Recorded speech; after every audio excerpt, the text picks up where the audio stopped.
tape right now. See you later. Okay, thank you.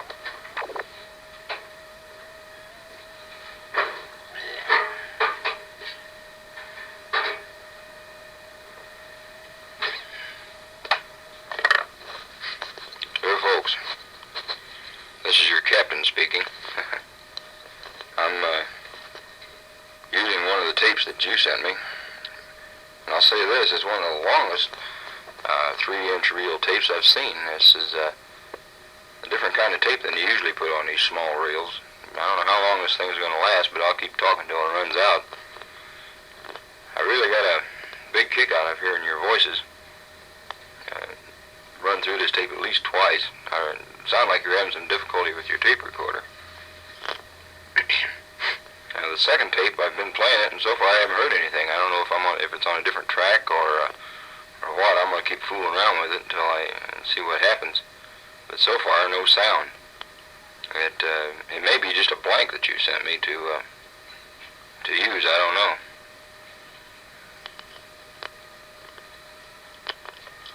It's raining here.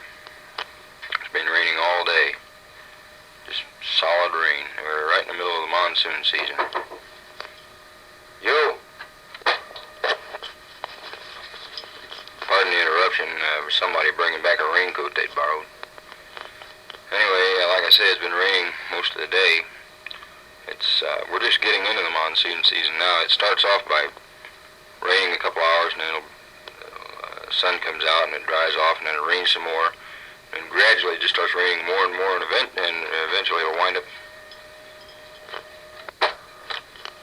And eventually we'll wind up with.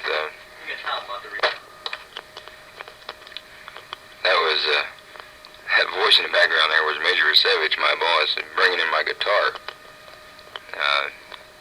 It's kind of a joke around here. I bought this guitar before I came over to Vietnam, and Ruth sent it to me. I got it about a month ago, and I've been practicing on it. I haven't gotten very good yet, but it's coming along. And I hope by the time my year's up over here, I'll be able to play the doggone thing. I've been on alert today. Today's Sunday, by the way. Today is Sunday, May the 15th. And I've been on alert today. Had a little bit of activity. We, this morning, about 11 o'clock, we had to fly down to a Special Forces camp below Chio Rio. Chio Rio is on the river south of here. It's about an hour and a half flight round trip. We went down to a Special Forces camp near there called Phu Tuc, and we picked up a wounded Mountain Yard soldier, his wife, child, and brother-in-law. When a Mountain Yard gets injured or wounded, they evacuate the hospital. They usually bring their whole doggone family along. And then about 3 o'clock this afternoon, we got a call that an ARVN patrol had encountered some VC just about 5 miles from here, and they'd killed 10 of them, but they'd gotten one of their own soldiers wounded. We went out and picked him up, and it was kind of hairy. We low ceilings, restricted visibility. We went in low level and just skipping along the tops of the trees, and we got the area in sight and just went on in. Loaded the patient up and took off again low level. Around here, you either fly as high as you can or as low as you can. There's no in between. You either get way up there where small arms fire can't get at you, or else you get right down on the trees where it's pretty hard, or you make a real fast target, and it's pretty hard to hit you. This is one of the first rules of self-preservation around here. Is to fly high or get right down on the deck, and then when you're down on the deck, you got to clip right along. The Huey will do 120 knots indicated airspeed, which is roughly 105 miles an hour. And we usually don't press it that fast. We find that anywhere from 100 to 110 knots is about as fast as we want to fly the thing, especially when you're about 2 feet off the ground. Anything can happen when you're down that low. You don't see things till you're right up on top of them. Things like antennas and telephone poles, things like that. So usually about 100 to 110 knots as fast as we fly. Anyway, there was a little bit of excitement today. Haven't got any letters in quite a while. Got a letter from y'all about 3-4 days ago along with your tapes. And that's had to satisfy me for some time now. Again, I say it was really tickled me to hear your voices, especially the kids. And Mom, when you say that it doesn't sound like you, well, it does.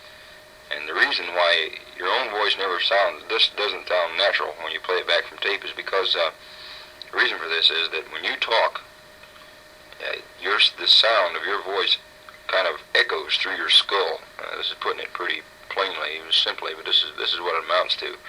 You get an echo effect or a vibrating effect in your head, which goes to your ear, and your voice sounds a lot different to you than it does to anybody else. It may sound deeper. Usually it sounds deeper. Usually when a person hears their voice on a tape recorder, it sounds higher, more shrill. But this is your actual voice, and this is the way you sound. And it usually is pretty nerve-wracking to most people. I get a tape from Ruth and the kids about once a week, and I usually tape it over it and send it back to them. These little tapes are hard to get over here, so probably what I'll do for you too, you send me a tape and I'll play it 2 or 3 times, and then I'll retape it and send it back to you. And by the way, these are real nice little tapes you sent over here. These Kodaks, if I could find some, I'd get some myself. They're real nice. Even the little box that comes in is pretty nice because you can mail it twice. You can mail write your addresses and everything on one side of the box, and then when the other person gets it, they can just turn the box inside out and address it again. That's pretty doggone nice. There's a lot of little things about this tape that I like. Whether you like it or not, I think I will play my guitar a little bit just to give you some idea of how far I've progressed, which is not very doggone far. This guitar is really hard to learn. I've never really sat down and tried to learn an instrument before. Of course, I played the tuba and sousaphone and everything, but that wasn't hard. That sort of came natural. But this guitar is something else. It's a 6-string guitar. Pretty nice little guitar I picked up in Alabama there. It's made in Mexico. I think I paid $15 for it. It's not a very expensive one. How's the weather in Indiana about now? Let's see, this is May. Oh, you're probably having 70, 80 degree weather, a little bit of rain. Probably pretty doggone nice. Probably a nice time of year in Indiana. In Alabama, it's about the same. Ruth tells me that the flowers are all out and everything's greening, getting green and everything like that. And this is the time of year when I really wish I was home. Vietnam's a pretty country and all that, but nothing beats home. Like today's Sunday, if it was a nice day, we'd probably pack all the kids up in the Volkswagen bus and just take off for someplace. We'd look on a map until we found some state park or historical place and pack the kids up and go. Really get a big kick out of that. We really see a lot of interesting things that way too. You know, you never do see anything or learn anything unless you get out and look for it. You've got to, wherever you are, you've got to take advantage of the place and just get out and roam around and see what you can find. We really had a lot of fun like that in the last 2 or 3 years. Now that the kids are getting older, why, it's going to be even better because they'll take more of an interest in things. A little time out here while I light a cigarette. I don't know if Ruth has told you or not, but I've put in for an assignment to Germany when I leave here. MSc pilots, Medical Service Corps pilots, are pretty scarce right now, and 2 places where they're the most scarce is Vietnam and Germany. And we've been told that we're almost guaranteed a tour to Germany when we leave here. Of course, we don't know how long it'll be. The usual tour to Germany is about 2 years, but with Vietnam and everything, pilots being so scarce, I don't know if we'll get the full 2 years or not. But I've put in for Germany with a short tour at Fort Rucker before going to Germany. I want to go back to Fort Rucker for about 3 months and go to instrument school. When I say instruments, maybe I don't know if you know what I'm talking about or not. There's 2 ways of flying helicopters or any other aircraft. You can fly in VFR or visual flight rules, or you can fly IFR, which is instrument flight rules. And instrument flight rules, you have absolutely no reference to the outside. This means you're in the clouds. You can't see the ground. You can't see sky. You can't see anything. And your flight has to be strictly governed by what you see on your instrument panel: attitude indicators, artificial horizons, all your gauges, altimeter, airspeed, vertical climb, vertical descent. All these things tell you where you are at any given time. You navigate by radios and radar, and it's a very precise and very professional skill. And every pilot, every professional pilot should have this skill. And it takes an extra school. It's anywhere from 3 to 4 months long. I don't know exactly how long it is. Probably one of the toughest schools that the Army aviator will attend in his career. It takes about 60 or 70 hours actual flying under the hood. Put a hood over your eyes so you can't see outside the aircraft. It takes about 60 or 70 hours of this kind of flying to qualify, and a number of check rides. Now, let's see. What was I talking about? Oh, yeah. Instrument school. Anyway, I've had about 55 hours of instrument training, which has helped me. I get over here, Vietnam, and if I get in bad weather, I get into clouds or bad night weather or anything like that, I can get out of it without getting myself or anybody else hurt. But as far as being professionally equipped for instrument flying, such as we do in the States or in Europe, definitely not. I need to go back to school. Anyway, that's what I want to do. I want to go back to school. I get out of here in January, be home 30-day leave. That means I could start the school about February. If it's a 3-month school, that means that I'd be getting out of there about the time the kids get out of school, which would be about the right real nice for going to Germany. Wouldn't have to pull the kids out of school to travel. I really hope I can get this. I've got a letter and an application going in for the assignment to Germany as well as the instrument school.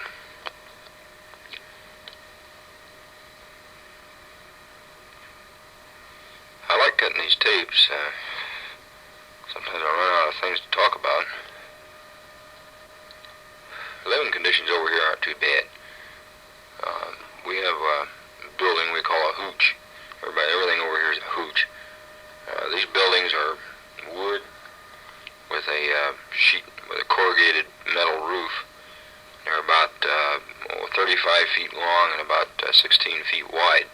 There are 9 of us in here, and each of us has something like an old, people used to call wardrobes. The old, before homes were built with closets, they had these big old boxes that you hung everything in. Well, each one of us has one of those with light bulbs in it, because everything's so damp up here. You have to have these light bulbs to keep your clothes dry.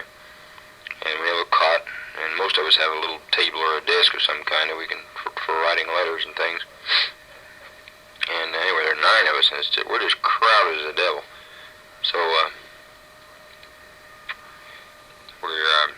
they're building a villa, V-I-L-L-A. It's a big house. They're building one of these things for us downtown. Now, this is the big thing in Vietnam. Most permanent installations, such as Holloway, they're majority of your officers and pilots that live in villas. They're built by the Vietnamese and financed by the United States government through leasings and rentals. This particular one will be pretty doggone nice. It's a 16-room villa with a kitchen and dining room, living room, and the whole bit. Everybody will have their own room, and it ought to be pretty doggone nice. The only thing you have to worry about is security. You have to build these things with a big high wall, barbed wire, the whole bit. Usually have sentries or guards of some kind. And these are some of the details that haven't been worked out yet. We're not too anxious to go moving out there until all these little details are taken care of, such as guards. So far, there's only about 2 or 3 villas here in Pleiku, and these guys are pretty. I think they must be kind of worried. They're all out there all by themselves. It's about 4 or 5 miles from Holloway, and it's kind of isolated. But the way we figure it, it's not going to get better around here. It's going to get worse. There are just more and more people moving in here every day, and they just aren't the materials or to build more hooches. So we're going to have to take this villa. We're just hoping that the thing will work out. Now I think I'll just about run out of things to say. I think I'll play my guitar a little bit here and give you some idea of what these poor guys over here have to put up with. Just a second while I get it out.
so many reasons why they, but for fortune go you.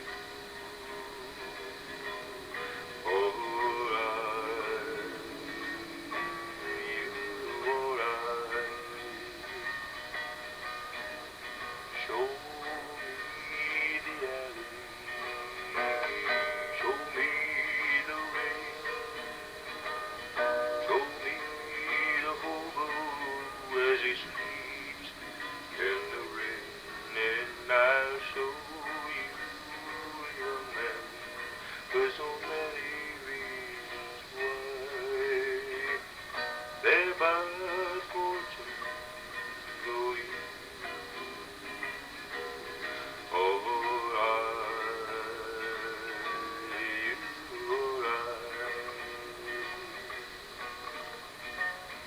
Show me the city where the bombs had to fall.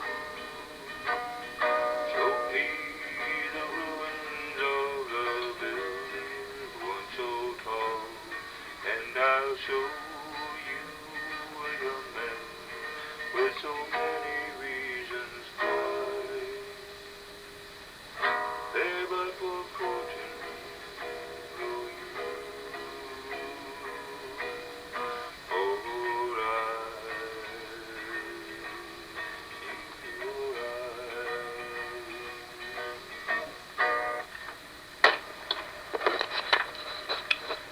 Well, that'll give you some idea of what these characters around here have to put up with. I promise you it'll get better.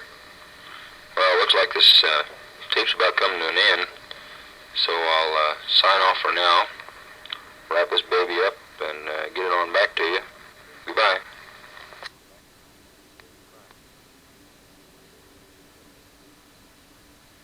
Dear folks, let's see, today's the 17th of August. It was just yesterday, 12 years ago that I first enlisted. Should have been the occasion for some kind of a celebration, but somehow I overlooked it. Didn't realize till today that it had passed already. I'm out in the boonies again. It's about, it's 6:35. Sun's just setting. It's been a pretty doggone nice afternoon for a change. We've had an awful lot of rain recently, but for some reason or other this afternoon it cleared off and it's been real nice. It's my second day out, and we haven't done anything. We flew for about an hour today, but it wasn't anything. We just took some supplies out to the Koreans. We have a Korean battalion working with us out here. I don't know what they've done, but they're here, and I guess they're working jointly with the 3rd Brigade of the 25th.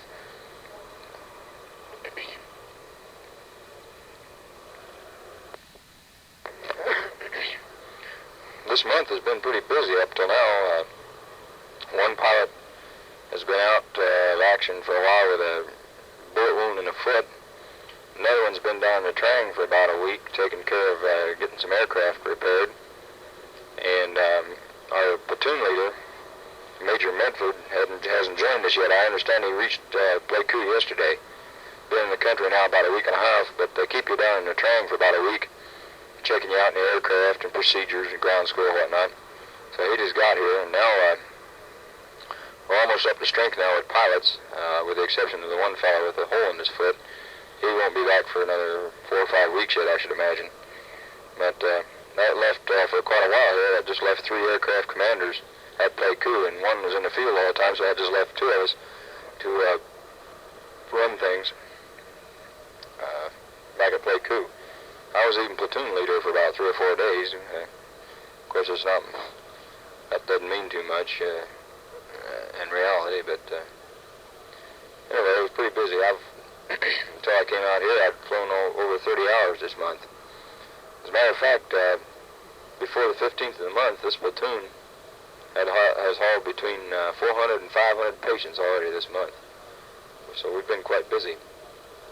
The 1st Cav is working with the brigade on this Operation Paul Revere, and they've done quite well. I understand that to date there's been more than 200 VC killed in this operation, and and quite a few captured, and quite a number of weapons captured. Right now things have calmed down. There hasn't been any significant action out here now for about a week. But we have all of our other units to take care of as well, forces and special forces and Arvin and whatnot. So we've managed to stay quite busy. We now have a new unit coming up here to play coup. It's the 4th Division. Only one brigade is here now, and they haven't done anything yet. They're getting squared away, getting their base camp set up and everything. And I imagine that within another month, they'll be going to the field for an operation. This is no military secret, I'm telling you. I understand it's been in the papers and everything.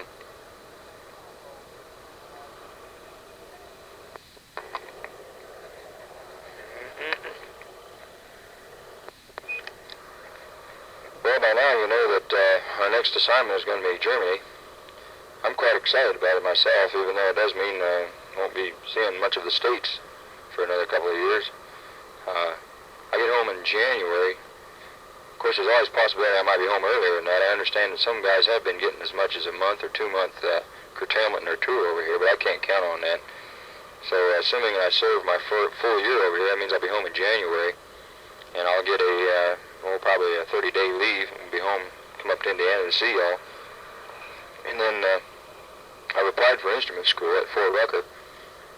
This would be, I think it's 2 or 3 month school, following which we would go to Germany. I'm going to try to get concurrent travel, which means that Ruth and the kids and I can all travel together. This usually is by surface travel, and we can apply for commercial surface travel to fly to on a commercial regular shipping line. And I understand this is a really wonderful way to travel when you have children, especially because they're able to move around. You have staterooms, and there's movies, and there's restaurants, swimming pools, things like this, and plenty to do. So this is what I plan to do. They have people going to Germany have been getting concurrent traveling together, and but as I understand, it's been a little more difficult to get surface travel, and they've been trying to send most everybody by air. But I do hope to get the surface travel. I think this will be a very enjoyable tour to Germany, because the kids are older now. I think they'll appreciate it more and enjoy it more. Maybe they'll even pick up the language, at least I hope so. I can speak a little in college, and of course I've forgotten most of it, but I don't think it'll take me too long to pick it back up. And from what I hear, there's just all kinds of things to see in Germany itself. Plus, if I'm fortunate enough to get in the right unit where I have be able to take leave, be able to see the rest of Europe as well. I'd especially like to see England, Scotland, and Ireland. If possible, take a 30-day leave and see as much of Europe as possible. But even if I don't get to see anything but Germany, this will still be something. That's one of the things I like about a military career, is the moving around, the travel. There's no end of excitement and things to see. Comes a helicopter, it's going to drown me out, I'm pretty sure. But this afternoon with the weather clearing off the way it has, there's been a lot more helicopter traffic. Most of the time the fog is right down on the ground, the fog and the clouds, and there's not too much helicopter traffic. These GIs really depend on these helicopters for food, transportation, medical evacuation, whatnot. And when the helicopters aren't flying, things come pretty much to a standstill. We have a new platoon leader, as I mentioned before, Major Medford. I met him briefly in Fort Sam Houston before I came over here, and he seemed like a nice enough guy, but I've been talking to a few fellows from the train that met him down there, and they're not too impressed. Of course, I reserve my judgment. I'll judge for myself, but there comes another helicopter. According to them, he's not too keen on flying. He tends to be more the executive type, stand in office and tell people what to do and everything. And this is something we can do without up here. We need every guy to be in that cockpit flying and taking an interest in the medevac job, rather than sitting behind a desk figuring out things for people to do. We had one SEAL like this, and that was enough. We've proved quite conclusively, I think, that this platoon can be run quite well by a bunch of lieutenants and captains, and we really don't need a major up here at all. If we're going to get one, we'd like to have one that'll do the job along with the rest of us, because it's just too big a job for any one guy to sit behind a desk. But and I'm hoping that the others will prove wrong about the guy, because when I met him at Fort Sam, he impressed me as being a pretty square shooter. And like I say, I'll reserve my judgment till I see how he's going to operate, function. His predecessor was Major Mizell, who I served with for the better part of 6 months, 7 months before he went home. And then for a short period after that, there was a Major Hull. Major Hull was outstanding. He was really number one. He spent more time in the field than the rest of it.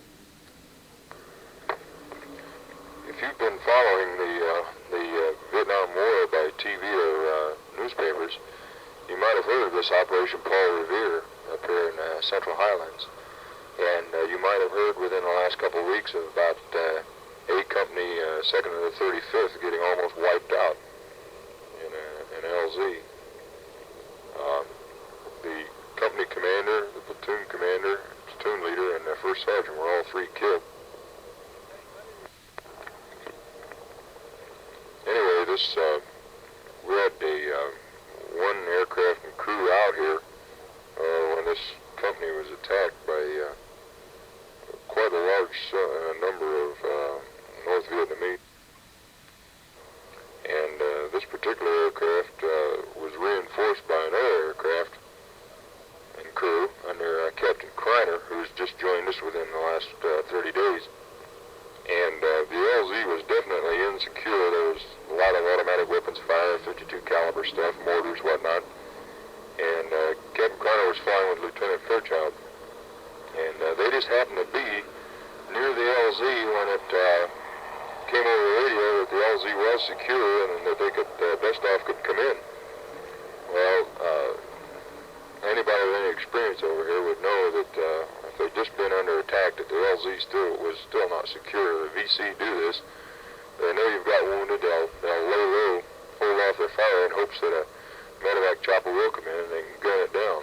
And usually we don't, if we go into an LZ like this, we take gunship escorts with us. These guys are carrying rockets and machine guns, and they come in ahead of us and shoot up the Viet Cong positions while and draw fire while we slip in. And by doing this, I've never drawn around. I've been shot at a few times, but I've never drawn around. It just takes a little bit of experience, a little bit of judgment. Well, these guys went bebopping in there without even waiting on the gunships. I'll give them all the credit in the world. They were trying to do their job, but they got their aircraft shot up, 14 holes, and Captain Kreiner got a bullet in his foot. Whereas we waited around a little longer till we got gunships. After this happened, we waited around a little longer till we had gunships and went in there and never got bullet one, and we hauled out all the patients they had. And I took the last load out of there, which was the company commander, the platoon leader, and the first sergeant. And I picked up the Stars and Stripes here a few days ago and read all about the thing. They didn't mention dust-off, the fact that we got one helicopter put a little shot up in there, but we did the job. It was quite a gory job. It's the first time I've ever experienced casualties like this, where a whole entire company would be wiped out. Now, this doesn't mean they were all killed. When I say a unit is wiped out, this means that they've suffered more than 50% or better casualties, one way or another, killed or wounded or malaria or punji sticks or whatever. And this company was, for all intents and purposes, wiped out. And this Paul Revere has been quite an operation up till now. Wherever the first cav goes, they run into it. They have what they call the hunter-killer concept, wherein they drop a small force of men by helicopter in the middle of a suspected Viet Cong area. A very small force, and then they hold ready another strike force, a large force, also carried in helicopters. And if this small unit runs into VC, come in contact, then they call in the strike force. which lands at strategic positions to trap the VC, and it works quite well. But the only thing is, they take a lot of casualties. These guys do a fantastic job over here, but they sure take the casualties.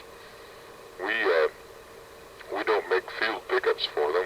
We support them by evacuating their clearing station. Their own helicopters pick up the wounded from the field and bring them to a clearing station, such as the one here at the 3rd Brigade. And then once they're stabilized and treated, then our choppers pick them up and take them into the 18th Surgical Hospital at Pleiku.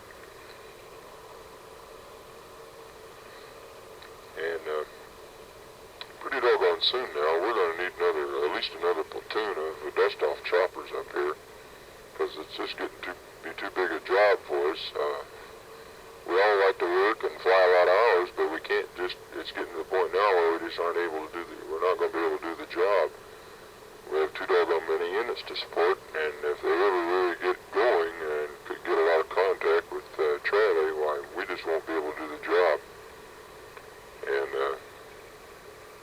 I would imagine that within 6 months we'll have at least another platoon out there, possibly a company. There's some speculation that there'll be a new company coming over here, and that our platoon will form the nucleus of the new company. If this happens, I'll no longer be in the 498th Medical Company. I'll be in some other numbered company. Doesn't matter. We all do the same job. Right now, we're the only medevac. We're the only company in Vietnam as such. Of course, the 1st Cav has a medical brigade which has medevac helicopters, but we're the only independent medical company, medical air ambulance company in the country. There are a number of detachments in the Delta regions, the 57th, the 82nd, the 283rd at Benoit, which are loosely organized into a provisional company, but in fact there are a number of small detachments scattered around the deltas. And I think if the war keeps going the way it has been, with more and more troops coming over here, we're going to see at least one more company in the country, possibly more than that, I don't know. But right now I understand there's something like 400,000 troops in Vietnam, and it's done the job, I'll tell you. Even in the short time I've been up here, the war has changed. I don't know if you remember when the Play Me was attacked. This was just before I came over here. The Special Forces camp of Play Me, just about 10 minutes flight from here, was under siege for some time. And the Central Highlands were pretty much in VC control. They came and went as they pleased, and taxed the villagers and taxed all the traffic on the roads, and attacked Special Forces camps at their will, and had Ivan pretty well pinned down. But now things have changed. There's no doubt about it. We've had the 101st Airborne up here, the 25th Infantry, 1st Cav, now the 4th Division, and there's just no doubt that the war here is definitely changed. It'll never be the same again.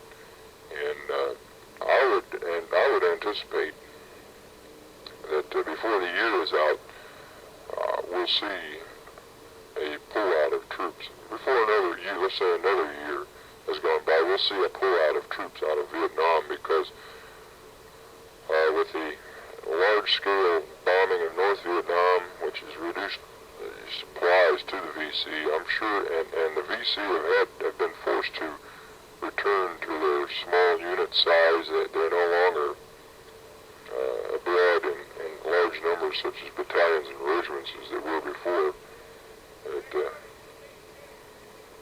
Yeah, I'll do that. And I think within a year, we'll see a pull-out of troops over here. I think it's going to be another Korea. We'll always have for the foreseeable future, we'll have a large number of troops over here on the ready. But I think we're going to see this war turn back over to the South Vietnamese to run within another year, because there's no doubt in my mind that the 400,000 troops over here have turned the tide. And the Vietnamese army is getting built up well. They're being supplied and trained. And if they'll just get the leaders and do the job, I think they can handle it on their own. Well, this tape is about to run out, folks, and I want to say so long for now, and I'll be writing and watching for your tapes and letters. I hope everybody's well and happy, and I'm sure the weather has changed for the better there in old Indiana. It's probably hot, but I imagine you're having a little rain. And get out on the old golf course, Dad, and slap a couple for me, and have a couple picnics.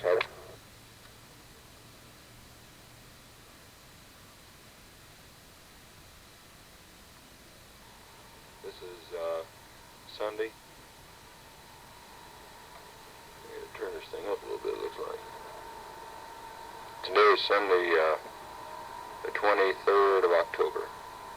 It's been raining like a son of a gun all day. Last couple of days we've had a lot of rain. We've had some sort of a tropical hurricane off the coast of Vietnam, and it's caused a lot of bad weather, rain, fog up here. I imagine it'll clear up in the next day or two. In fact, I think it's clearing up a little bit this afternoon. Things are pretty quiet around here. I was at Turiwa for about 10 days. And, a lot of action down there, but since I got back up here, I haven't been doing much of anything. I'm going on leave to Okinawa the first of the month for 1 week, and I still haven't gotten any orders or heard anything more about the school in Texas. I sure hope the darn thing comes through. I imagine you've heard some of the songs of the Green Beret and all these things that have come out of the war in Vietnam. The GIs over here have a funny attitude. They've got a who cares, what the hell attitude over here. I've never seen before. Maybe it's this way in all wars, I don't know. But it's really weird. These guys go out and they really live pretty bad. Mud, dirt, dust, rain. Yet you don't see them griping too much. They seem to take it all pretty philosophically. Matter of fact, there's a couple little tunes that have come out of this war that you may not have heard. I'm going to do one here for you. I only know one verse of it. The rest of them I've heard before, but I don't know them. It's not for publication, but I thought you might enjoy it. This is just an example of the kind of tunes you hear around here. I was standing in line for chow. Didn't like it, but I ate it anyhow. Miss Sergeant says, "You're on KP right now." And I said to him as he walked by, "May the Viet Cong shoot you in the ass. May you fall in the punji pits and the elephant grass. May all the privates give you sass. May the Viet Cong shoot you in the ass. May the Viet Cong shoot you in the ass. May you fall in the punji pits and the elephant grass. May all the privates give you sass. May the Viet Cong shoot you in the ass."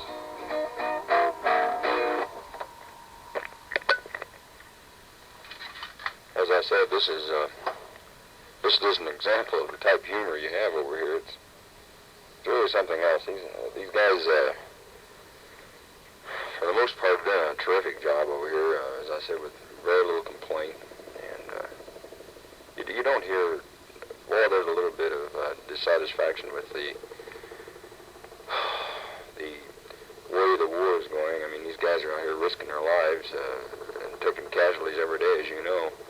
And yet the war doesn't seem to be progressing. There's a knowledge here that we can win the thing. We could win it in a matter of days in an all-out war. Invade North Vietnam, etc., etc. And if there's any grumbling at all, this is it primarily, that we'd like to see our government and for that matter, the people of the United States take more of a definite stand in this Vietnam War and get the darn thing over with.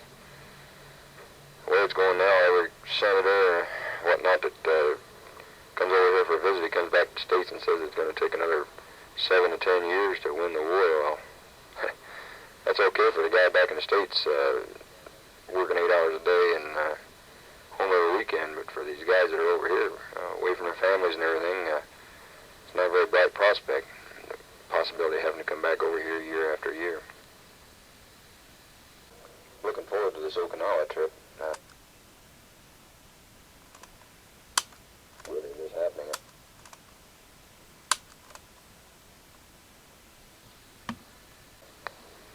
Been a lot of talk lately about extending the tours over here to 18 months or 2 years, but McNamara says that definitely not, that there's no possibility of this happening. I sure hope he's right. 1 year over here is long enough. I've only been, this is my 9th month, going on my 10th month now, and I've been here long enough. I'm ready to leave any time. Looking forward to this Okinawa trip. I've been to Okinawa a couple times, but I've never seen any of the place. I just stopped on the way someplace else for half an hour or so to get a cup of coffee, and while the aircraft was being refueled, whoop, there goes the phone. I got the duty this afternoon. Captain Tudor has it, but he's a practicing Mormon, and he tries to go to church services every Sunday afternoon over at the Play Crew Air Base. I didn't have anything else to do this afternoon, so I told him I'd take the duty for him. We do this. We help each other out a little bit from time to time when a guy wants to go someplace. And that telephone call was a medevac.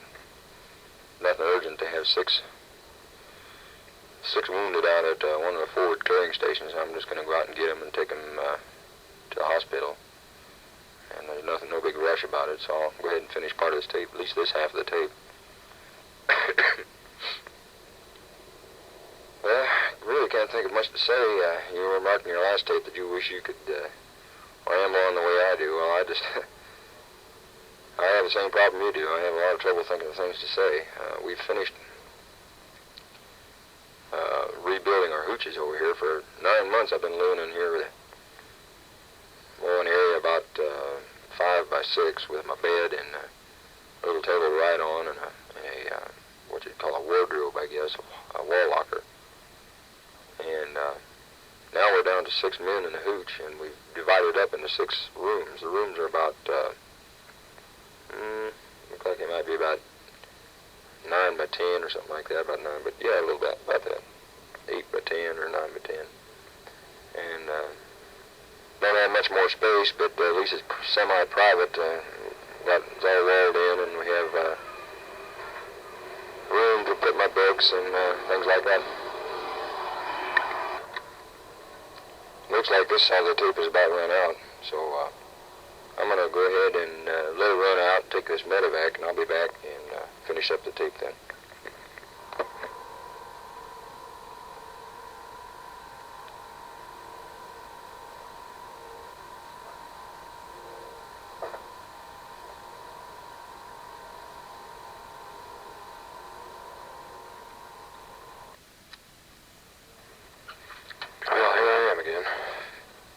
So the last time I talked to you was at about 1 o'clock this afternoon. It's now 7 in the evening. What started out to be a routine medevac turned out to be an all-afternoon affair. They started taking casualties out there about the time we got out there, and I'd make one trip and they'd have some more, and I'd have to come back and get some more. We made 6 trips altogether this afternoon picking up medevacs, 24 patients total. Of that 24 patients, I imagine about 6 or 7 of them were wound casualties. The rest of them are sprained ankles, fevers, whatnot. So it wasn't too much. But anyway, it kept us hopping until about 5 o'clock this evening. Since then, I've had supper and shower and a chance to relax a little bit. I don't have the duty tonight, so I'm just going to sit around here and finish this tape, maybe write a letter or two and read some. Our platoon leader just got back from leave today.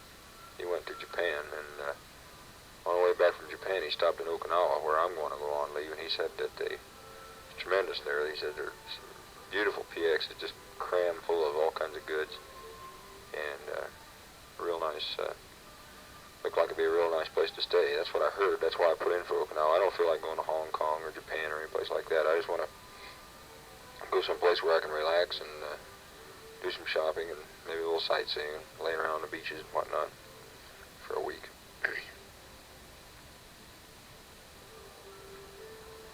Plan on doing my Christmas shopping. I think I've told you this before a couple times. That I have no idea what y'all would like for Christmas, but I figure that anybody would like some kind of a foreign article, such as Japanese or Okinawan or Vietnamese, something like that. So this is probably what I'll look for, is some sort of goods made in Japan or someplace.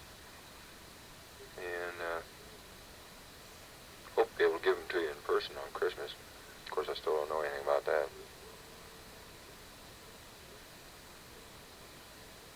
The weather cleared up this afternoon. By the time we finished flying this afternoon, the sky was clear and the sun was just beating down, so I imagine we'll have good weather from now on. Tomorrow morning, I'm going to try to go up to Mang Buck Special Forces Camp. We keep these guys just on a front as a this is a gesture of friendship. We keep these guys up there pretty well supplied with food of various types. We go out, try to get up there about every other week or so and take them a lot of canned goods and meat, some fresh vegetables and fruit if we can get it. I'm usually the one who goes up there. And in return, if they have any captured weapons or anything like this, they give it to us. Tomorrow, if I go up, I'll be taking quite a lot of food and 4 M60 machine guns and some ammo. We're going to loan to them for a while. I think I told you that we lost our weapons. We're not allowed to carry machine guns on our aircraft anymore. And we had 8 of them, and since we're not allowed to use them, they were just sitting around gathering rust. So I've already given 4 of them away to Special Forces, and we're going to give this last 4 away to the guys at Mang Buck. It's really a beautiful place. It's way up in the mountains above Khartoum. It takes about an hour. It's about an hour's flight to get there. Fly to Khartoum, and then you follow a river on up to Mang Buck between mountain peaks, and it's just beautiful. Very cool, clear, mountain streams and whatnot. And of course, it's not the safest spot in the world, but I don't think if I had to come over here for a year, I wouldn't mind going to Mang Buck. I don't think you'd ever be bored. It's really a nice place.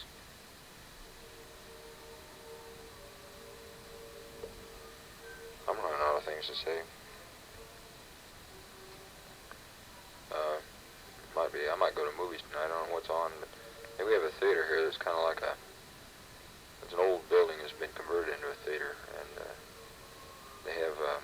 they show regular first-run movies just like you get in the States. We get them. They change movies every day. We get CinemaScope and whatnot. Pretty nice. The only thing is, it's very crowded. The thing was built back when Camp Holloway was first established. Camp Holloway has grown by leaps and bounds, but most of the facilities, such as the PX, post office, theater, whatnot, haven't increased in size. And they have 2 movies in the evening, 1 at 6 and 1 at 8, and they're both just jammed. If you get there just before 6 or just before 8, you can get a seat. Otherwise, you have to stand up in the back. But and it gets pretty hot in there with all the guys in there and everything jammed in there. But it's kind of nice to be able to go and see a movie once in a while. They show about 3 nights a week. They show TV films such as Gunsmoke and Batman and stuff like that. The rest of the time, they show regular full-length movies. Let's see. Last night I didn't get to go. It was Sophia Loren or somebody in Ingrid Bergman and the Yellow Rolls Royce. The night before that, I started to watch the movie and had to go on a medevac. It was a Marlon Brando movie. I didn't get to see all of that. It looks like it's tape. Boy, these tapes aren't very long. It seems like you just get started talking and whappo, and away it goes. You mentioned in one of your tapes or letters that recording some music. Well, this would be nice, but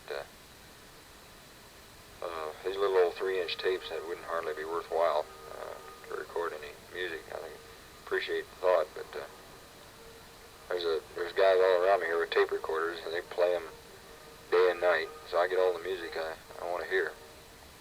A little too much, actually. One guy on one side of me has a radio, another one has a tape recorder, and they just playing away all the time. It's not the kind of music I really enjoy, but it's music. And so not much sense in myself playing any music as well. Hope Pat is coming along all right. Every time I get a letter from Ruth or yourself, I hear that she's getting bigger and bigger. She's either going to pop or have that kid pretty soon, I guess. Have they decided on any names yet, if it's a girl or if it's a boy? By the time I get home, the kid will be 2 or 3 months old, I guess. We're getting to be a pretty big family.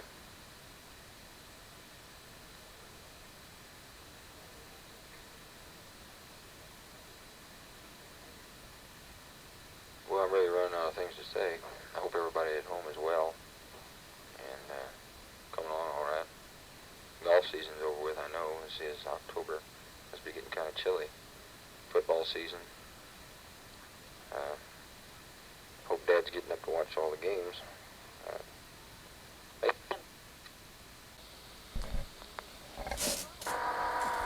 Well, how about let's make him a tape for grandmother and granddaddy?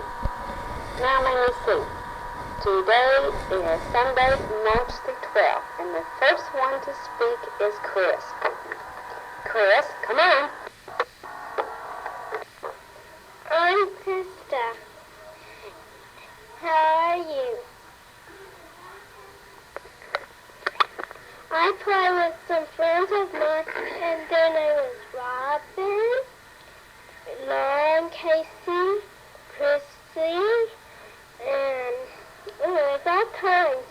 There's Joanne. How about your school? You like your school? And I like my school. There's so many friends, and it's so fun. What do you study? And I study all kinds of things. Like what? Like Spanish, not German, but arithmetic, spelling, and I can't remember the others. And my mother brought us a new dress, and she brought us How do you like Texas? I like Texas because there's so many things that you can see. We saw Canyon Lake. Lake, and we saw the Alamo.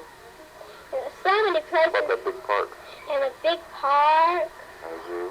and a zoo. And I can't remember because there's so many places. You like being in Texas? Yes, I like it because it's very fun. It's very fun. What about Kathy and Jane and Libby? You got anything to say to them?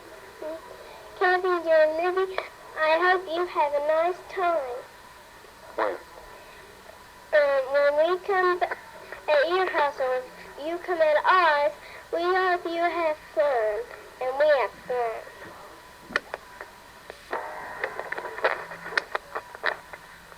This is Susie.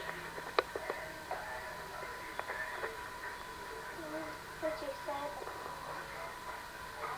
School. At Alan. Hey, tell me about that boy you were telling me about, the one that wrote so much and read so much. I'm going to tell you about a story. His name is Mozart. Once he was a little boy, and his father and his sister can play the piano. Oh, And then he begged and he begged, so to do what? to play the piano. How old was he? 3. And that kind of little, play the piano? Yeah, Okay, go ahead. too little. Go ahead. I don't know. And then his father said, okay, you can. And then he can play it with 2 hands, 1 hand, 1 finger. And he places colored framed over, and it's black, and he can play it. Oh, then what? And then he grew big, and then he had music in his mind, and then he got sick. He wrote too much, and then he had to go to the doctor, and the doctor went out of the room, then, and when he came back in the room, then music papers were all over the bed, and then he came in and he said, Mozart, you got to stop this music, or you are gonna die. And he said, well, I can't, doctor. I have it in my mind. I have music in my mind. So, next morning he died. What about your teeth? You gonna tell everybody about your teeth? How many teeth are gone? How many teeth are gone now? 6. How many teeth are gone? 2. What do I call you? Toothless Annie? Not toothless, Tell Grandma and Granddad about some of your friends and some of the things you do around here. How do you like school? Tell them about your report card. What'd you get on your report card? A. How many? 1. What else did you get? And I got a B, S, and What's the S mean? no, Satisfactory? satisfactory. You didn't do too good though, did you? Huh? I did. You gonna do better next time? How many A's did Krista get? 1, Ah, 2, how many? 1. Tell them what Mommy lets you do if you get A's. If we get A's, then we get 2 spring the night. What? Eating lunch. If we get an A, we get to spring. Hi. Hi, my name's Jerry. And I have a friend named Casey. You do? Is he a nice boy? His fingers on your mouth. What were you just doing? Playing. Were you watching TV? Yeah. What are you watching on TV?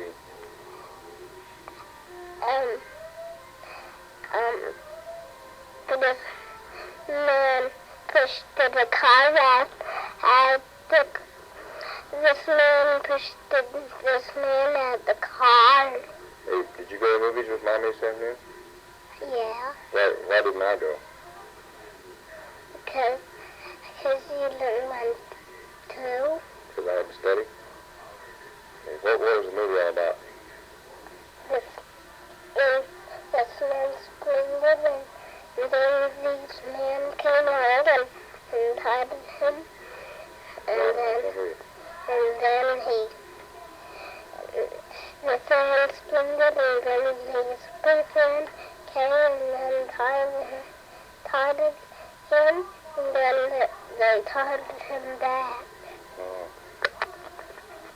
We're back there, nice rainbow had a very shiny night. If you ever saw had a very shiny night. What's the rest of it? What's that other one you know? This Little Light of Mine? How's that go? How do you like Texas? Why do you like Texas? Because What? it snows there a lot. It snows in Texas a lot? It hasn't snowed down there yet, has it? Just a little bit. Well, it didn't snow up here. Tell Grandma and Granddad about the zoo. Didn't we go to the zoo? Yeah. What did you see there? These monkeys. What else? These giraffes. Giraffes? How about what else? Fish. Fish? Yeah, we did see some fish. You see any lions or tigers or anything? I saw some.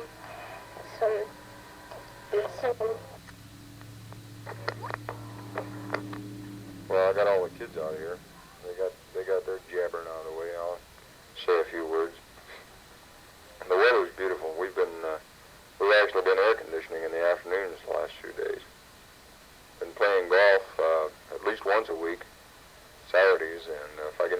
time during the week and go out and play 9 to 18 holes, depending on how much time I have. The school is kind of a grind. It's mostly it's just sitting in a classroom all day long. It kind of gets boring. We start around 7:30 in the morning, and we go till 11:30.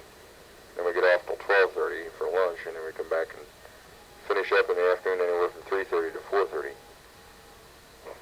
Of course, we have some days, some weeks we get off a little early in the afternoon, but still, every day it gets to be quite a grind, and especially when the weather gets nice. Like from here on out, it's going to be tough because beautiful days like we have down here, who wants to sit in a classroom all day long? Not me, that's for sure. We have a test tomorrow. We've had one. We get either 3 or 4 during the course, and this is the second one coming up tomorrow. They're fairly comprehensive. They cover a variety of subjects in one test, and they're really humdingers. They really test you on the material. I've got a little study set up here. We've got a 3-bedroom house, and Ruth and I have one, the girls have another, and Joey has the third one. But he only has about half of the room. I have the other half. I've got a table set up with all my books and my hi-fi set and everything. And I sit back here and play music and play tapes and do my studying and everything. It works out pretty well. The noise used to bother Joey a little bit, but now I have headsets now, and so it doesn't bother him at night, and it's pretty quiet back here. We still don't know when we're going to leave, or where we're going to go from here. Hopefully by the middle of next month, I should at least know where I'm going to go and when. But I probably won't get orders until sometime in May. They try to give you orders 30 days or better, at least 30 days ahead of time, but they don't always manage to do that. I can understand how it'd be very tough for you to make plans right now as far as your vacation. What with your moving and the expense of taking care of the house you're moving into. But we'd certainly like to have you down here. I think you'd enjoy it, even if you could only come down for a week. I think you'd enjoy it down here. Of course, while my classes are going on, it wouldn't be too much fun because I wouldn't be able to get off at all. But if we could work something out, perhaps where you could come down, say, the week following my graduation. It's going to boil down to one of two things. Either y'all come down here for a week after the classes, or else we'll try to come up there between here and my next assignment. But since I don't know where my next assignment is going to be, I don't know how we can work it out. If we go to Germany, we'll have to leave from probably New York. The car would be turned into either Houston or San Antonio for shipment to Germany. So I wouldn't have an automobile. If we go to Germany, we'll fly to New York. And I can't see where there'd be any problem at all in stopping off in Indiana. Fly, say, to Indianapolis, and then you all could pick us up or something in Indianapolis. But it's going to be pretty rough to make plans until I know where we're going and when. If you absolutely can't make it down here for financial or other reasons, why, perfectly all right. I'll certainly understand, and we'll make every effort to get up to Indiana, but I can't promise anything. Finances aren't the problem. It's just a matter of whether I can get there or not. But if we're going to go to Germany, which would be for a year and a half to 2 years, we'll certainly get to Indiana before we go. I wouldn't want to leave for that long a time without stopping by to see everybody. Well, I'll write you a letter probably tonight and talk some more about these things. I'd really like to know more about your house. I can't quite picture or place the location, but it sounds like a real nice place. Well, I'm going to leave some tape on here for Ruth. She says that she wants to talk to you later on. So we'll be seeing you soon. I'll write a letter real soon. Hi, Phil. This is Ruth. And, hi, Paul. I want to say happy birthday to you. Got a frog in my throat there. I wrote a letter to you not too long ago telling you about all the news that has happened around here. So there's not much more to add except that we sure would like to get some pictures of Michelle. And we're just dying to see her. But you know how it is in the service. You can't have everything. Gee, it sure was hot today.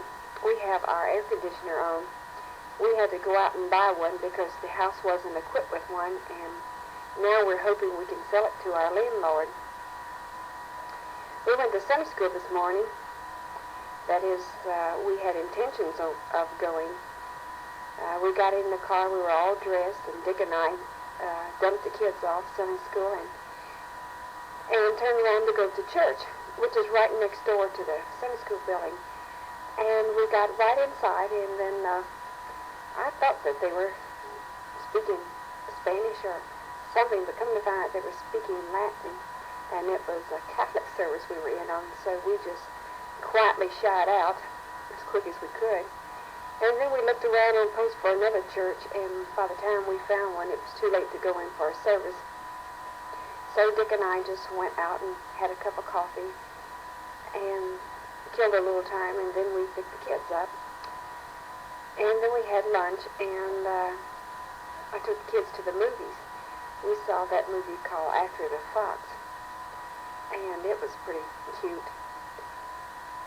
There's a lot of good movies on TV here in San Antonio. It's really not hardly worth paying the price to go out whenever you can stay home and see some good ones. We went to Canyon Lake last weekend, I believe I told you, and I did some hiking out there. And boy, this Texas is really something. It's very dry. Looks like we haven't had any rain in ages. Everything is dead. And big hard rocks you stumble and trip over when you're walking around the lake. But we made it, and we had a lot of fun. We just hope that we didn't bring too many ticks home with us. And yes, there's ticks here too, just like there were in Alabama. We found out that there's some trailers there at this lake, and they rent for $5 a night. They're real nice trailers. 2 and 3 bedrooms, completely furnished. And we might go up there for some 3-day holiday.